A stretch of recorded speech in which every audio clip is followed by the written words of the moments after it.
Prof, lapo, apa benar bahwa tes DNA itu haram? Siapa sih ngomong? Berpatokan kepada basmah wirathiyah tes DNA untuk menafikan nasab, nggak boleh. Haram secara syariat, haram secara syariat, haram. Urusan nasab jangan dihubungkan dengan urusan DNA. DNA baru berguna nanti adalah misalnya untuk masalah kejahatan, untuk mencari atau untuk mengetahui tentang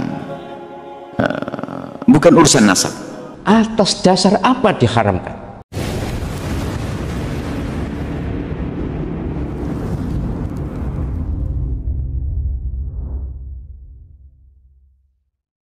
Penggunaan DNA, tes DNA di dalam urusan nasab itu harus betul-betul hati-hati dan sirriyah, rahasia, bukan untuk diungkap ke publik.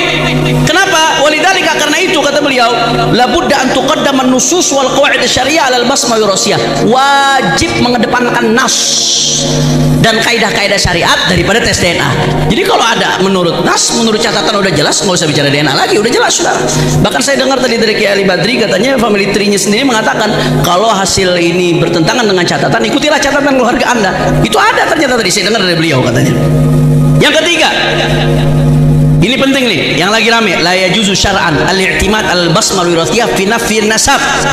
Tidak boleh secara syariat ya berpatokan kepada basmah wirathiyah tes DNA untuk menafikan nasab, nggak boleh.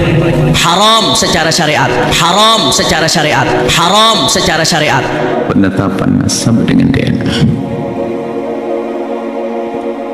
Ketahuilah bahwa Islam sangat jelas. Di dalam menetapkan nasab ada ilmunya. DNA tidak masuk dalam hal ini. Dan justru bahaya sekali kalau sudah orang masuk pembahasan-bahasan seperti ini. Urusan nasab jangan dihubungkan dengan urusan DNA. DNA baru berguna nanti adalah misalnya untuk masalah kejahatan, untuk mencari atau untuk mengetahui tentang bukan urusan nasab. Kalau nasab sudah ada di dalam Islam, hati-hati, bahaya sekali nanti. Sebab kalau DNA itu nggak kenal akad nikah, biarpun nggak nikah, DNA bisa saja nyambung, nggak ada pernikahan. Sementara di dalam Islam ada namanya pernikahan yang sah. Jadi untuk dianggap ini keturunannya siapa adalah dengan pernikahan yang sah. Makanya menentukan nasab adalah dengan istifadhah. Misalnya di kampung itu sudah didengar bahwasanya si A anaknya si B, sudah, jangan banyak tanya. Wakil soal khabaib, biar dijawab gak mas? Tapi ini kata jawab yang takoi banyak. Kau yang yang konon tak jawab tuh masalah khabaib. Tapi baiklah, baiklah. Ditakoi kudu jawab. Prof, lapo, apa benar bahwa tes DNA itu haram? Siapa sih ngomong? Tes DNA haram. Tes DNA itu ini ilmu genetika, ya masalah nasab khabaib itu. Atas dasar apa diharamkan? Tidak. Kalau kecuali ada temuan betul-betul diharamkan, apalagi kalau ini darurat, ini penting, ini urgent. Al-hajah tanzilu manzilat ad-darurah. Kepentingan atau kebutuhan itu menduduki posisi darurat. Nah, wad-darurat itu tubihul mahzurat. Keadaan darurat itu membolehkan sesuatu yang mestinya tidak boleh. Ini tidak ada dalilnya yang melarang, kok diharamkan. Ya saya sejujurnya saya pernah menonton dikirimi video Habib Rizik menyatakan orang yang ngaku habaib wajib tes DNA. Wajib kok, diharamkan piye? Jadi Habib Rizik Syihab itu menyatakan bahwa tes DNA itu harus untuk mengklarifikasi status seseorang yang ngaku keturunan Nabi. Itu bagus kan? Soalnya gini loh masalahnya itu. Keturunan Nabi, ngaku keturunan Nabi itu boleh tapi tidak bagus. Tidak ngaku itu lebih baik dan lebih ikhlas. Sebaliknya, bukan keturunan Nabi, kok ngaku keturunan Nabi, wah dosa besar dan itu haram surga. Nabi SAW yang dawuh, siapa yang mendakwa, menyatakan bahwa dirinya keturunan seseorang bukan ayahnya, maka dia haram surga. Ngaku keturunan loh, bukan naruh nama istri dengan nama suami, itu lain, itu bukan ngaku keturunan. Ya ini saya menghimbau para habaib, sudahlah panjenengan seleh saja. Andai kata panjenengan keturunan Nabi, toh tetap dihargai oleh Allah SWT, oleh malaikat, tetap diakui. Tapi nek bukan keturunan Nabi kok ngaku keturunan Nabi, wah dosa besar. Jadi lu apik keturunan Nabi gak ngaku keturunan Nabi, gak ngumum nih, daripada ngumum nih. Tapi umpama ngumum nih pun boleh, nek asli keturunan Nabi.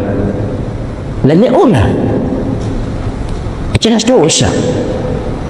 Ya mohon maaf, ya mohon maaf. Kenapa sih ngotot-ngotot diakoni keturunan Nabi? Kenapa? Wahai para orang yang ngaku keturunan Nabi, kenapa? Kenapa kalian ngotot ingin diakui keturunan Nabi? Kenapa? Andai kata benar penjelasan keturunan Nabi, lebih bagus diam, lebih bagus sembunyi, tidak usah ditunjukkan, supaya tidak riak, supaya tidak mengganggu akidah, nggak mengganggu akhlak, tidak mengganggu pikiran, tidak mengganggu hati kita. Ini saya menghimbau pada sahabat-sahabat saya, sudahlah, andai kata penjaringan keturunan Nabi beneran, ya sudah, biar orang bilang bukan keturunan Nabi. Tapi kalau secara penelitian, secara DNA sudah jelas dibuka, diumum, kok penyemacing ngotot, itu masalah, yang masalah pada penjaringan sendiri. Kasihan saya. Mereka adalah sahabat-sahabat saya, tetap sahabat saya, walaupun bukan keturunan Nabi, tetap sahabat saya dan baik saya dengan beliau-beliau itu. Perkara sing kelakuannya gak cocok karo tuntunan Nabi, itu urusan pribadi, tapi yang jelas kita ini menghormati pada semuanya. Ini benar saya himbau, muka-muka maring ini wis gak ono sing takon masalah Habib meneh. Saya juga ono sungkane, sahabat Habib saya banyak ya. Banyak yang akrab dengan saya itu banyak, tapi ya itulah, kok iso sih ngotot jadi diakoni keturunan Nabi, kok iso? Saya ingin panjenengan sembunyi aja lah, tidak usah ngaku keturunan Nabi. Sudah, nanti urusan di akhirat tenan pora. Sebab kalau panjenengan bukan keturunan Nabi, ngaku keturunan Nabi, itu masalah besar. Apalagi DNA sudah jelas haplogrup ya, haplogrupnya jelas. Ini yang tes DNA orang luar, orang Indonesia ada beberapa sama ya. Haplogrupnya G, dan itu bukan Arab dan bukan Hashim, apalagi Bani Hashim, bukan, itu dari Kaukasus. Ya nek dibongkar isin, tapi ya sudahlah, pokoknya jelas bukan J1 itu Nabi atau Bani Hashim ya, J1 itu Bani Hashim. Nah ini tidak ada yang tes tuh, yang J1 itu nggak ada, sak dunia itu 180 wong itu tidak ada. Terus piye itu? Masa cek ngotot aja, malah diharamkan malah yang di DNA ini. Wah aneh. Sing ngaramkan siapa Mas? Hanif itu mantune Gus Le, mantune. Duh, lagi berarti orang tua kalau mantune gak padha Mas. Astagfirullahaladzim. Oh janganlah, sampai mantu ya kudu nyadar, jangan menentang orang tua. Atau orang tua minta maaf pada umat, enggak apa-apa. Tapi sekali lagi, kehormatan panjenengan dan penghormatan kita pada panjenengan bukan soal keturunan Nabi, itu bukan. Apalagi kalau sudah dinyatakan berdasarkan banyak disiplin ilmu sejarah, ilmu apa namanya itu filologi, kemudian ilmu genetika, tidak, terus sebenarnya ngotot malah jatuh. Ini pembahasan bolak-balik loh. Saya sungguh sangat menyesalkan juga sikap PBNU itu, sangat menyesalkan. Kenapa seperti itu? Tapi oke lah, itu hak mereka sebagai pengurus, silakan aja. Tapi mestinya hal-hal yang terkait dengan keilmuan itu biar menggelinding, biar didiskusikan di masyarakat. Mestinya harus berani dialog terbuka itu, yang pro maupun yang kontra. Ilmiah soalnya. Saya sebagai orang akademik dan saya bertahun-tahun mengajar metodologi penelitian hukum Islam di S3. Sudah berapa tahun. Saya menyadar betul bahwa memang masalah nasab ini perlu diteliti secara ilmiah jika dipersoalkan, dan sudah ada produk ilmiahnya, sudah ada. Kenapa lalu dimasalahkan? Pakai baik sangka lagi, pakai apa? Syuhra wal istifadah. Kalau tidak diperselisihkan, oke, tidak apa-apa. Zaman dulu memang tidak diperselisihkan. Mbah Hasyim atau Mbah Nawawi Banten dan lain-lain sebagai ulama, iya, tapi bukan ahli nasab mereka. Tapi mereka karena tidak ada yang mempermasalahkan, maka bisa digunakan asyuhrah wal istifadah, pengakuan secara umum. Tapi kalau ada yang memmasalahkan dan bisa menunjukkan bukti, lalu apa untungnya? Tetap ngotot ngaku keturunan Nabi itu, apa tidak takut dengan resiko? Nanti baca surat Al-Ahzab ayat 2 dan seterusnya itu, betapa Allah SWT murka kepada orang yang menasabkan bukan keturunannya. Menasabkan, mohon dibedakan antara penjenengan istri kemudian namanya ditambahkan suami. Misalnya Mas Khalid, istri apa jenis Mas? Iva Khalid.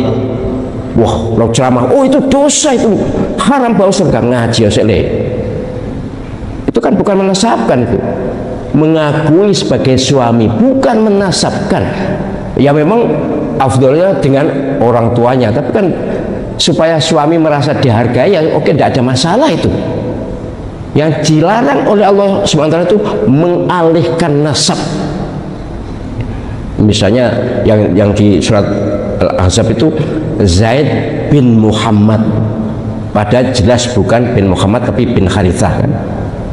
Itu yang dilarang, dan itu bisa diambil, dipetik sebagai pelajaran untuk para siapapun yang ngaku keturunan Nabi, supaya orang-orang ini segera menyadari bahwa masalah nasab ini sesungguhnya tidak ada pentingnya untuk diperdebatkan. Dan apalagi ngaku-ngaku nasab Nabi SAW tapi kelakuan tidak sama sekali mencerminkan apa tuntunan Nabi, kan malah bahaya itu. Kok doang banget masalah nasab lagi.